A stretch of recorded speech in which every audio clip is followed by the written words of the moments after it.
Hello friends, আমি রূপা। আমার আপনজন কিচেন চ্যানেলে আপনাদেরকে স্বাগত জানিয়ে আমার আজকের রেসিপি শিম কুমড়ো ভাজা শুরু করছি। তো চলুন দেখে নিই কীভাবে শিম কুমড়ো ভাজা রান্না করতে হয়। কড়ায় তেল দিয়ে দিয়েছি, তেলটা গরম হয়ে গেছে। এবার এর মধ্যে দিয়ে দেবো দুটো শুকনো লঙ্কা চিড়ে দিয়ে দিচ্ছি, আর একটু কালো জিরে ফোড়ন দিয়ে দেবো। এবার তেলে একটু নুন দিয়ে দেবো।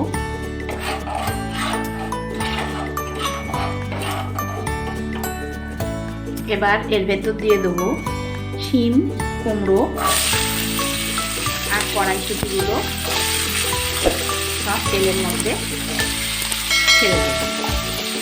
এবার ভালো করে নেড়ে নেব।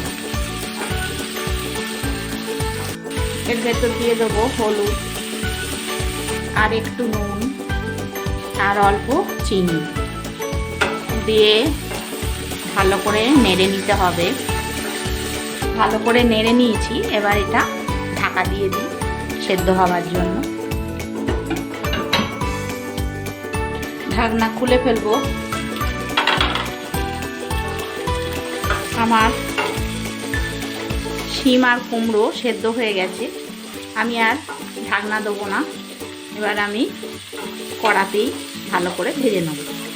আমার শিম কুমড়ো ভাজা হয়ে গেছে।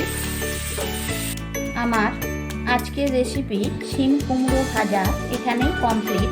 আমি সার্ভ করে দিয়েছি। ভিডিওটা যদি ভালো লেগে থাকে তবে বন্ধুদের মধ্যে শেয়ার করে দেবেন, আর নতুন দর্শক হলে চ্যানেলটিকে সাবস্ক্রাইব করে নিচে থাকা বেল আইকনটি প্রেস করবেন রান্না সংক্রান্ত লেটেস্ট ভিডিও পাওয়ার জন্য।